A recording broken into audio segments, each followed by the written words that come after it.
You may see or hear a little notification of that pop up on your end. So just know that we are recording, and we make these recordings available on Metro's Traffic Calming website. If you have a neighbor that wasn't able to be with us tonight and wants to log in and watch the proceedings, they can certainly do that. As I mentioned, you can unmute yourself, as we just saw, so feel free to do that as we go through the material here tonight. Also keep the chat box up on my end, so if you're able to just type a question or a comment in, feel free to do that. That does become part of the record as well, so that's kind of helpful in that way. But feel free as we go through to just make this as much like an in-person meeting as we can do. If you were with us last time, it's been a couple of months now, I know, but this is our second meeting, so I'm going to go through some of the material much more quickly, and then if there's things, you know, more basic broadly about the program that you're interested in, I invite you to go back and check out the first meeting that we had, where we covered some of this in a little more depth. I'm not going to go back to that tonight. Try to be as respectful of your time as we can, and just get right into the meat of the program. I will go through it in a cursory way, though, just in case this is the first meeting and you're not at all familiar with the project. I'll give you a little bit of background. So this is Oaks Drive has been inducted into Metro's Traffic Calming program. This is a resident requested program whereby an application was filled out. We go through a prioritization process. I'll show you that in just a second. And Oaks Drive kind of appeared at the top of that list. And so we are doing a project now that is focused on speed reduction. Most people, or many people, think of this program as the speed cushion program. That's a lot of what we do. So if you're familiar with any of those streets, that's a sample of the work that this program does. This is how the street got into the program. This is some of the criteria that we look at. About 70% of it has to do with volume of traffic and speed of traffic, and then there's some other considerations as well. But we collect all of that data and rank all of the projects that we've got. You may remember that we are dealing with over 500 applications at any given time, and Oaks Drive is one of the ones that has been selected. This was some of the data that we presented last time about Oaks and how it fared in that process. The speed is 39 miles an hour that we collected on this street. Of course, that's not the fastest traffic that we saw, but that's kind of a sampling statistically about where we are. And how that relates to some of the other streets is it's on the higher end. This really is one of the higher speed streets that we have seen in the program. Not the highest by any means, but you've got pretty healthy speed out there. Pretty low traffic volume, though, at 500 cars a day, and then wide street. So as we talked about the design last time, and what I want to show you, and some of the modifications that we made based on your comments, really has to do with that street width. It is a particularly wide street. As you know, you have bike lanes, and that presents a little bit of some consideration as we have developed the traffic calming solution for the street. As I mentioned, almost all of our projects now are speed cushion based. This one is no exception. And so we talked a little bit about the speed cushions. They're manufactured. They're very consistent. When we order it, we know exactly what we're getting. And so y'all are probably familiar with maybe several of the applications around town, but closest to you is Valley View. That was one of the ones that has been installed close to you most recently. That's a 7-foot long cushion. Some of the shorter ones, we've now gone to using the 10.5-foot cushion as more of our standard in areas like this, just meaning that what we have planned for your street would be a little bit longer. It wouldn't be so aggressive, so abrupt. There would be a section of flat speed cushion in between the two ramps, and that would be an example of what you see in the lower left-hand corner. Otherwise, it's about the same. It just becomes an issue of how we configure those on the street, how we protect the edges. We talked about that. One of the the things that when we're designing, we want to make sure that we do is don't give an opportunity for someone just to drive around the speed cushions, because if we know that if they have that opportunity, they will do that. So we take pains to prevent that. One of the other aspects, and this was directly an outcome of the meeting last time, was that when we get up to Fox Ridge at the end of the program, the upper end of the street there, and it makes that hard right-hand turn, there was some feeling that we could do a better job of trying to protect that curve. I think there was a sense that traffic is going up the hill and then going to the apartments. They make that right-hand turn and they kind of cut that corner. It is pretty wide and sweeping, and so if someone's walking in that area on the side of the road, that could really be a dangerous situation, and people had encountered that. And so I just put this slide back in here just to say that we do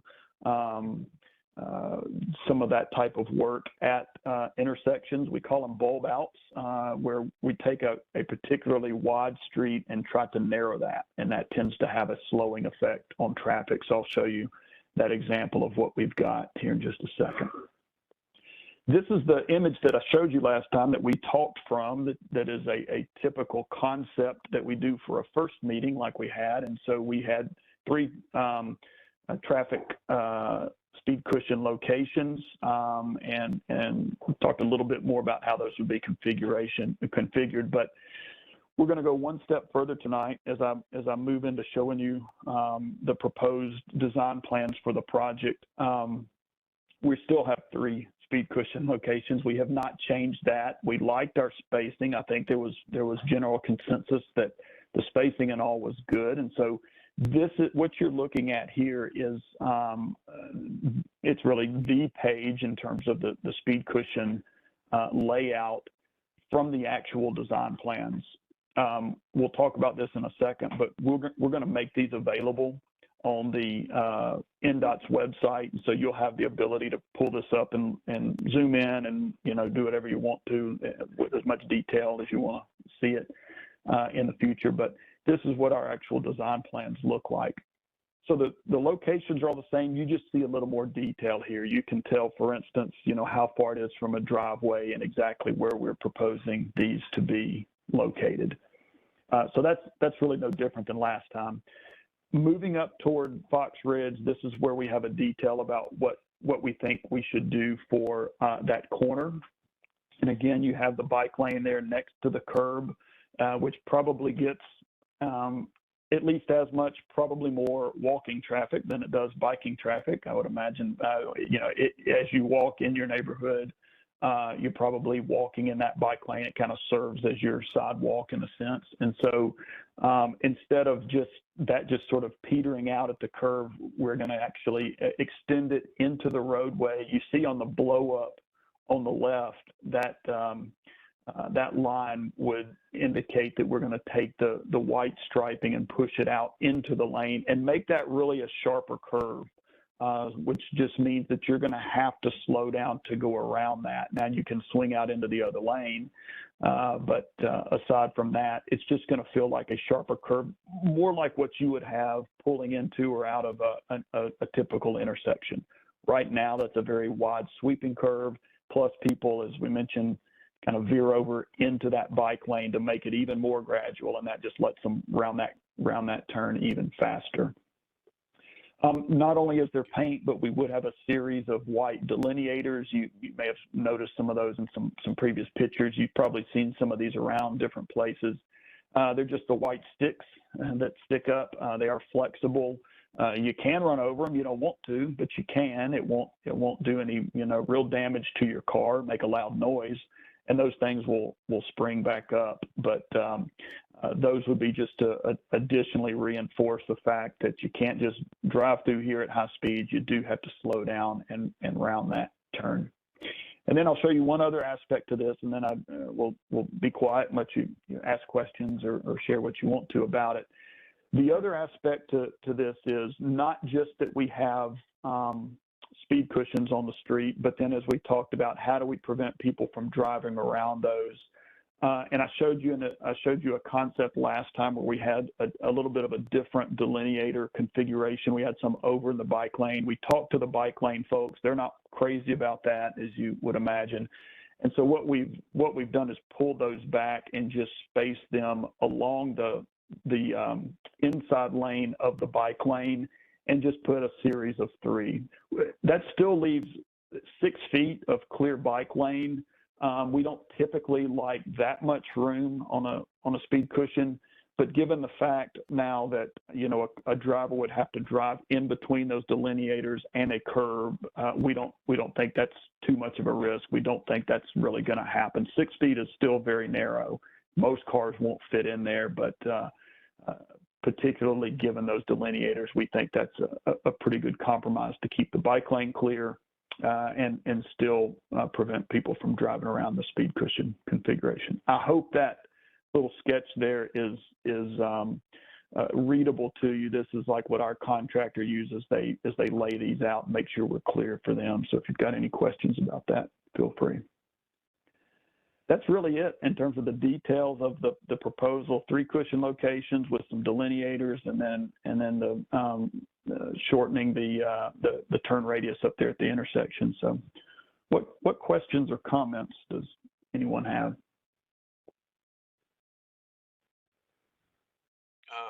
I like all of it. Although I'm sorry I'm late coming in on the conversation. What's your thoughts, Ken?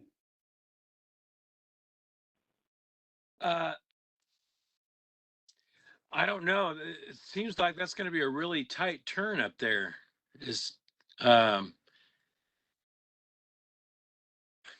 What does anyone else think? At the top at Fox Ridge.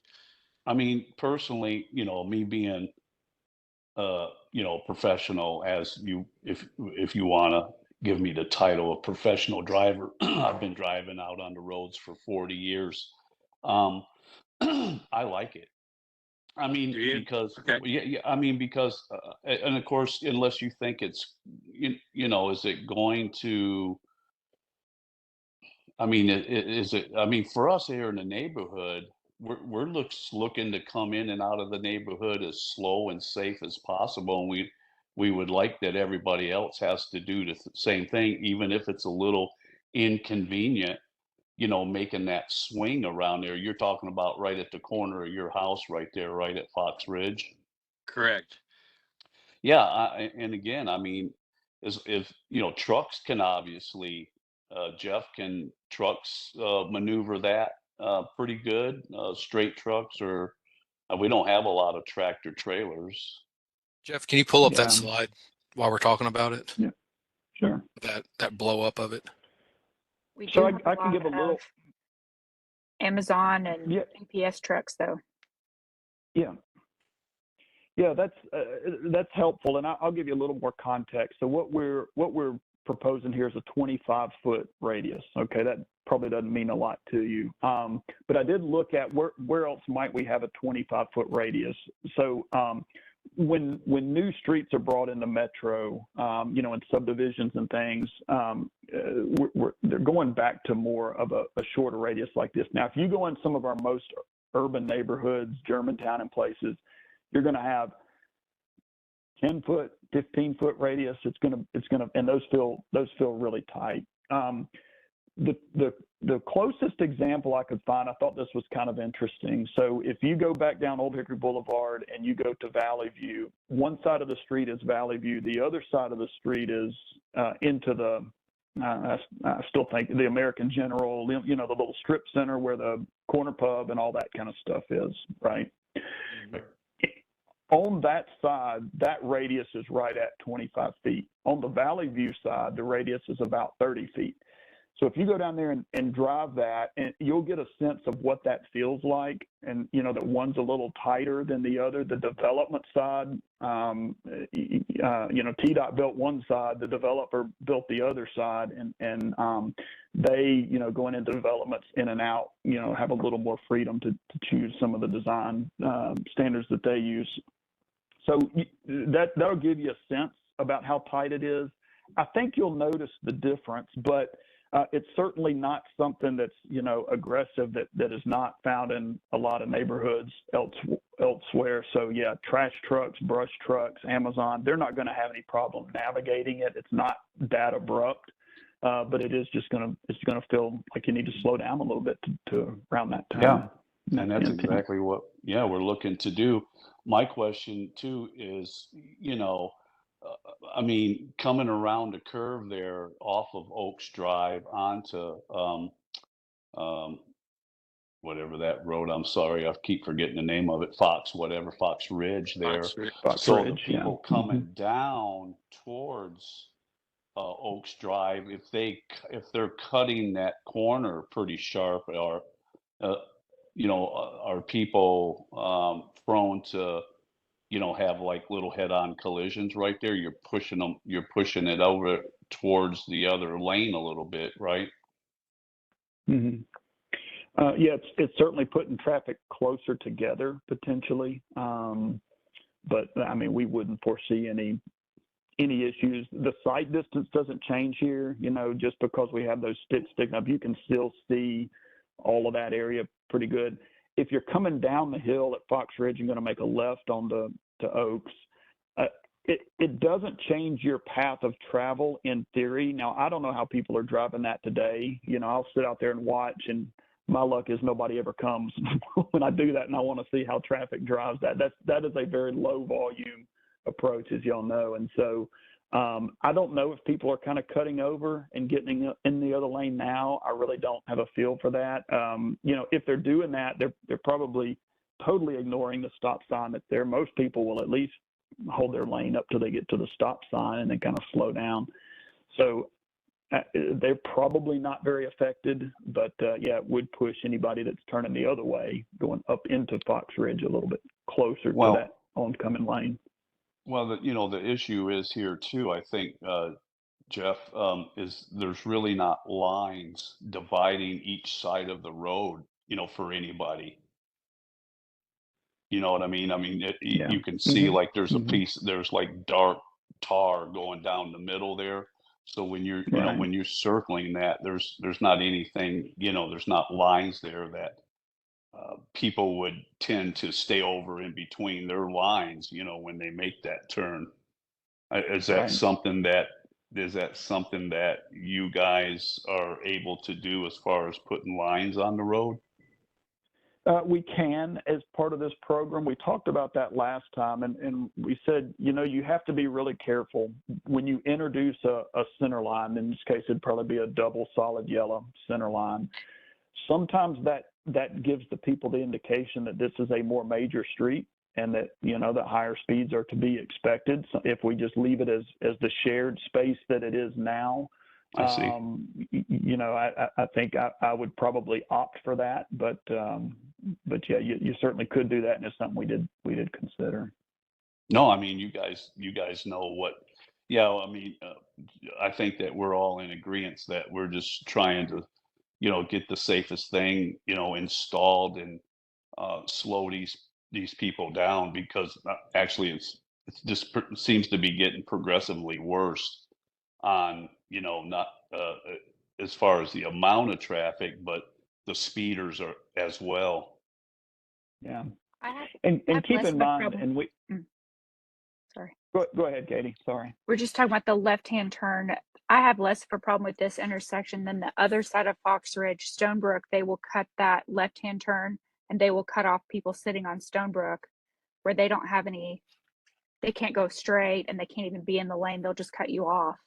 This intersection is not as bad in my opinion. Sorry, go ahead, Jeff. Yeah.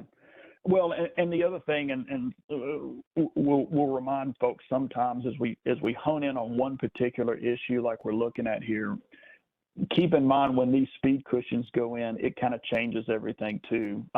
If we zoom back out and look at, so you see the little arrow where it says C sheet 3, that's the intersection we were just looking at. And don't forget, as cars are heading up the hill back up towards Fox Ridge, they will have just come over a speed cushion located right here at what is, the next house, 5671, in that area. they've just encountered that. So they're already slowed down for that. And now they're heading up toward there. So they're not approaching it like they're approaching it today. And so sometimes we think of, the paradigm we're working under today, but keep in mind when those speed cushions come, that's going to have an impact on the way most people are driving that too. That's true. Those speed cushion 20 miles per hour, are those signs, or is that what's wrote on the speed cushion itself? Those are signs, and we I talked love about that. Yeah, I think the consensus with the group was they like the signs. It really highlights every individual location. And so, yeah, those are signs that go back to that upper left-hand picture there. It'll look pretty much like that. You don't have that center line, but you do have the bike lane. So the configuration is not identical, but that's how that sign configuration looks.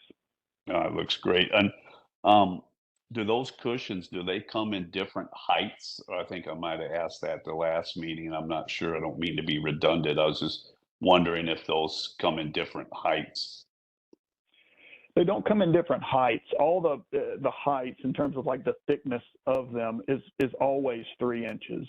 They do come in different lengths, and that's how we can get a little bit of a slower cushion or a faster cushion, and just kind of balance that between comfort to you all who will be driving over them all the time and effectiveness.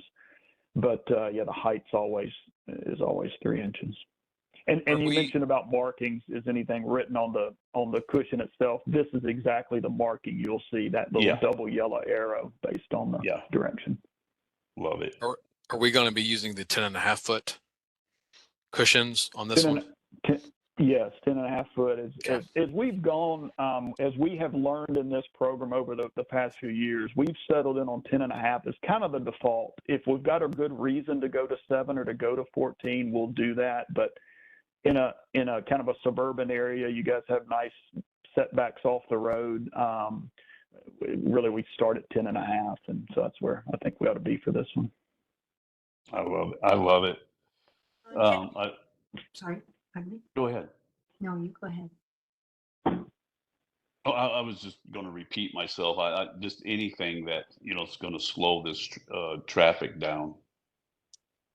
So I was going to add, my name is Marita, and I was going to add that this person that we spoke to is an elderly person that lives in the area here on Oaks Drive, and she was curious about if those poles on that we are possibly going to place around the speed humps would interfere with parking for people who might have a party or graduation or something like that when they need to use the street for side parking.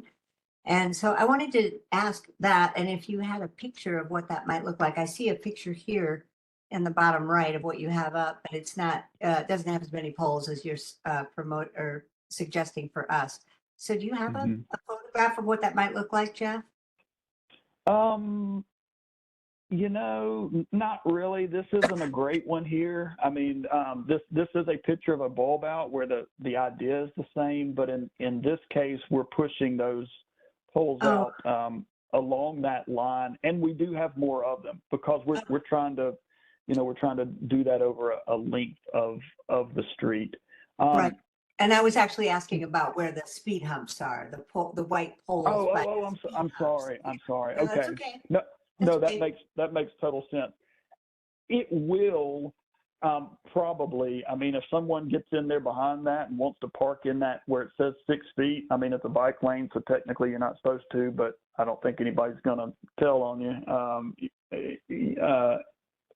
As long as you've got the room, but probably you're not going to feel comfortable doing that. So it probably is going to restrict parking for that. What is that, about 30 feet? So about, a car and a half length wouldn't be able to get there right next to it. I don't think it's a significant change, frankly, but probably you're not going to want to park right there for about 30 feet around that cushion. Okay, and when we wouldn't care if you do, but when we do our voting, will we be able to vote for these individual pieces or for the project as a whole? It's the project as a whole. Okay. Mm-hmm. And Jeff, are there going to be any other additional speed signs other than just the 20 miles per hour speed bump signs?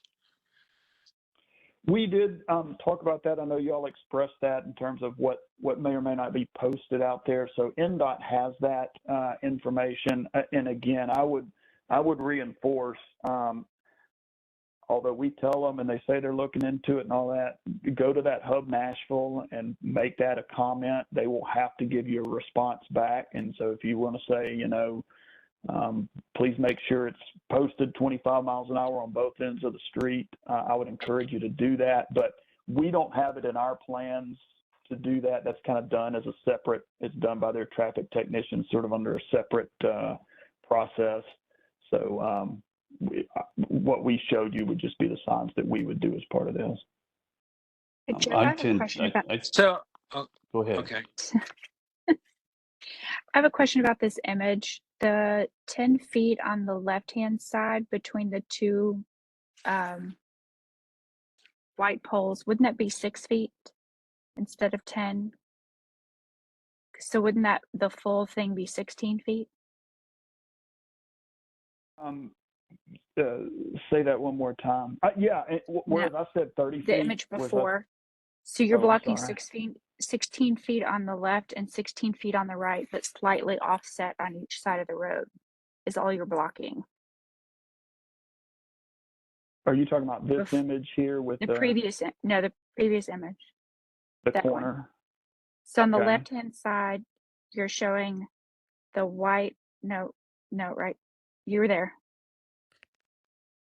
Oh, The I think one there's with the a, I white think dot. there's a, I think there's a delay. Yeah. Okay. I'm sorry. Oh, okay. So Yeah, where it so says this configuration A. Configuration A, there's no mark in between the first two, but it looks like 10 feet because that's how long the speed breaker is. But then it says there's 10 feet between the next two white ones, and it looks like that's 6 feet, the same as on the right. Because it says there's 6 feet in between them on the right, on the bottom right. Oh, I got you. Yeah. You see what I'm That saying? should be. That's I do. 6 feet. And that 6 feet is measuring the width of the bike lane. There, if you look above it, it shows the 10 Oh, feet. I gotcha. Okay. The 10 feet Okay. is a vertical in between the two white versus the horizontal 6 foot. So it's not. So is this not to scale because that 10 feet and really the 10 not, and a half feet? Yeah. Okay. it's really not to scale at all. Yeah. Okay. That's what I was confused by. And a minute ago when I said it was blocking 30 feet of road, that's not really true. It's blocking more like 20 feet of road on one side and 20 feet on the other. So yeah. Okay, but a different 20 feet because of how they're A different spaced. 20 feet. That's right. Got it. That's right. Okay. And just for the residents Thank here, we had someone parking down in the bike lane and their vehicle did get towed because they parked for a few different nights, a few different days there. So the police, or either somebody is calling in or the police are enforcing the no parking in the bike lane on Oaks Drive. I didn't realize that was a law. Yes. Yep. It's you cannot park, at least overnight. You're not allowed to park in the bike lane along Oaks Drive.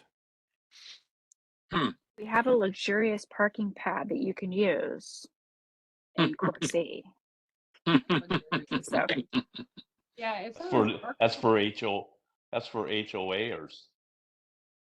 if somebody's parked in the bike lane, then that forces the walkers either in your lawn or in the middle of the road. That's right. Yeah, and I'll apologize for my bus, ahead of time here. Oh, yeah.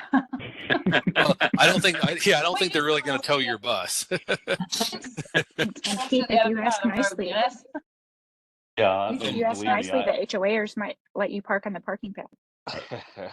I would appreciate that if it would fit in there. I would most rather, and believe me, to all that are on here, I hate when my bus is parked there. If it is overnight, it's because it just scares me that someone is going to run into it and maybe get hurt. And of course, I most certainly wouldn't want anything like that. And this speed cushion will be right in front of your house. Yeah, that'd be real great. When we see your bus Dennis, we just crossed to the other side of the road. Just go around it. So Jeff, I have a question. Are you there? Okay, I'm here. Go ahead. Okay. When I asked you about additional speed signs, you said that I would have to contact someone other than you or whoever you were with. Is that correct? Correct. So the way that who are you with? Okay, yeah. So I'm a consultant with NDOT. That's the Nashville Department of Transportation. But I work in a very specific program. Remember, this is local government, and everybody is kind of like does their job, you know. So the people that also at NDOT, that is the group that would handle this. It's just a different office that would do that. And so the best way so you don't have to figure out who in the world do I need to call. The best way to do it is it's called Hub Nashville. The simplest way to do it is to call 311, and you can talk to someone. They'll answer. It's Metro Government's clearinghouse for all government services, and they'll answer and say what you want, and you tell them what your issue is, and they'll key that into the computer. You can also go to hub.Nashville.gov and do that yourself. You can log in. You know, there's a map that comes up. You show them exactly where you're talking about. You tell them the issue, that you don't think it's you need another speed limit sign, and that will be dispatched to the technician with NDOT, who will come out and look at that and decide whether they want to post another sign or not. So it is the same group. I'm not trying to make you think it's a different department in Metro. It's not. It's the same. It's just that I'm really focused on the traffic calming program, and that's all we're allowed to do. I see. Yeah. Okay. So the only visual signage to slow down for these speed bumps are going to be at the speed bumps or right before the speed bumps, right? Correct. Is that correct? Yeah. So yep. I would suggest that all of us on this call get on Hub Nashville, and not just for Oaks Drive, but there are no speed limit signs on Stonebrook or Fox Ridge. Yeah. And put specifically in that request that Oaks Drive, Fox Ridge Drive, and Stonebrook needs additional speed limit signage along this corridor. There's only one on all three of those roads. There's only that 125-mile-per-hour speed limit down by Kristen Lane. Yeah. And Old Hickory Boulevard. That's got to change. And that was hidden in a bush until I called Hub Nashville, and they got it out of the bush and put it in a new spot. Yeah. So yeah, I would ask that if we could all do that, because everything needs speed limits. Since this program doesn't work on Fox Ridge and Stonebrooks, maybe some speed limit signs on those two roads would help as well. I think so too. Yeah, and as you know, Ken, I ordered some signs out there with 25 miles an hour on it, and the kid running type of sign. Right. But then we also got into the issue of people's property trying to hammer a pole down. So, but I think that's an oversight up there coming around Fox Ridge. Heading north, that there's not a 25 mile per hour sign there, because like you say, there is one down as you come off Old Hickory Boulevard onto Oaks. There is a sign there, and as Katie says, she's had it moved where you can actually see it. But that's the only speed limit sign on the whole road at this time now. Yeah. All right. Well, we know what to do then. Okay. Yeah. Do we have I'm anything in else on for that. Jeff? Yeah, Jeff, I've got a question. If we do notice that cars are bypassing these speed cushions within this 6-foot bike lane, how does that work within this program? Do we contact you, or how does that work with not trying to reopen the program, but trying to revisit some additional measures if we are seeing something? Yeah, no, that's a good point. Metro is not going to walk away from these. So the best way you can contact me. There's also, again, you can go through Hub. That'll get to the right people. As I gave last time, and again, this is being recorded, so you can always go back and pull this up. But there's their contact that NDOT TrafficCalming.Nashville.gov is probably your best source. It's a generic email, but several people have access to it, and so that's a good way to get directly back to them. If there's any issues at all, you know, we're getting to the point where we as consultants, we'll get through the ballot and then we kind of bow out of this process, but they will be here to do the installation. So if you've got questions about installation, or, you know, the contractor's out there and he messes something up, that NDOT Traffic Calming is a good email to ping those folks. Awesome. Thank you. Thank you, Jeff, for adding the Fox Ridge reboundable bilinears as well. That's going to be helpful. So thank you for adding that in. Yeah, absolutely. Appreciate your feedback. William had given us a lot of great sketches and things that he had been thinking about. So those were really helpful as we looked at that. One other thing I did want to cover with you before we break up, I guess, process-wise, and if we need to go back to the plan, I'm fine doing that too. I'm not trying to hurry it along, but process-wise, we did do this second meeting. So we're over here in this little light blue circle, going now into the online ballot. And so what we can do now, everything's designed. We don't have any more delay on the ballot. Or on the plans. We're ready to go to the ballot. If y'all tell us you're ready, then we are too. And so here, shortly, we will go ahead and get those cards out and begin that voting process. I'll remind you about how that goes. And then after that, if it does pass, it's still kind of a process.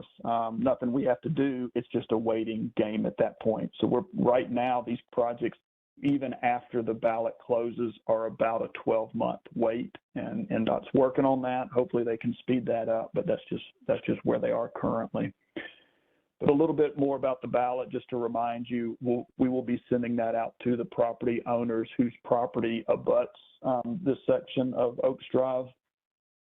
And you'll get a little card. It's got a code on it. You'll scan that code or put in that website, or again, you have a phone option if it's easier for you to just call, and that takes you to a Nashville.gov site where you just put in your information and then vote yes or no on the project. That stays open for 6 weeks, and at the end of that 6 weeks, if 2/3 of the people have voted for it, we'll move the project ahead. So we got a lot being balloted right now.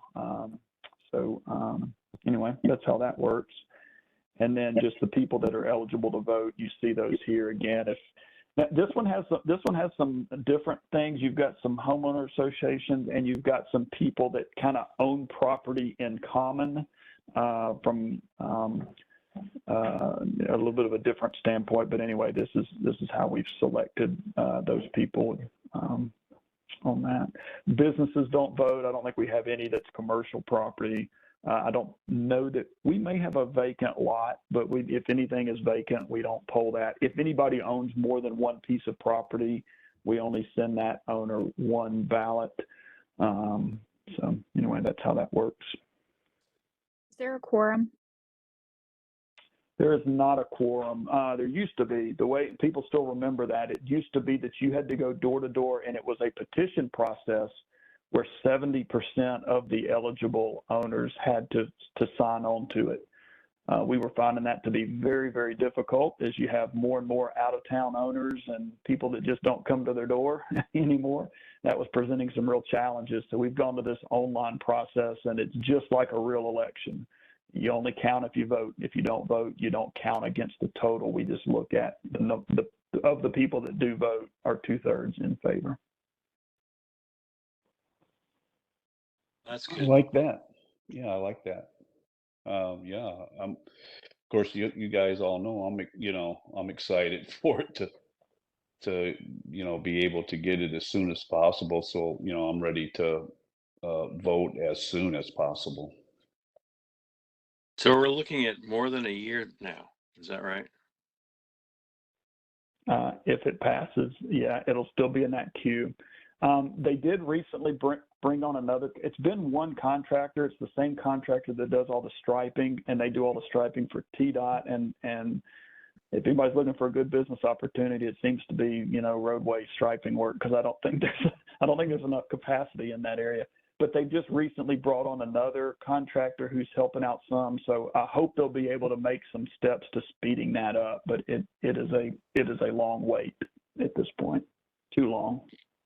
So Who the in the contractor is? meantime, sorry, in the meantime, so we're just gonna have to tolerate the speeders, or we're just gonna have to contact Hub Nashville and try to get signs put up before the 12 months comes?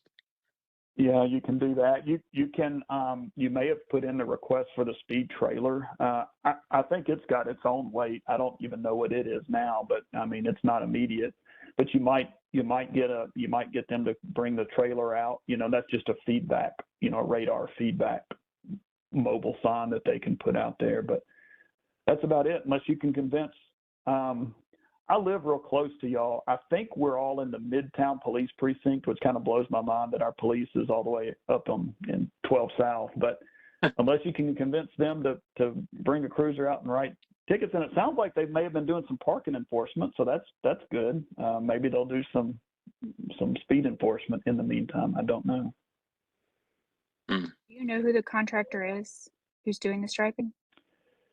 Right now, it's a group called Kerr Brothers, Kerr. Okay. They have the contract to do it, but they've recently brought in another group called Walker Building. Walker does a lot of sidewalk work, and they do good work in other areas, but that's the two main ones right now. Okay. Any connections with those folks, Katie? I might with Kerr. Uh-huh. Always good to know. Yeah. Yeah. If they're We'll see. out there working on a Saturday, Katie's been working her magic, I guess. And they My get them to do it over the weekend. my ex-husband did the extra lane on Old Hickory Boulevard and paved it and striped it and did all that stuff. So he knows all the folks who do all that stuff. So Awesome. Well, it looks great.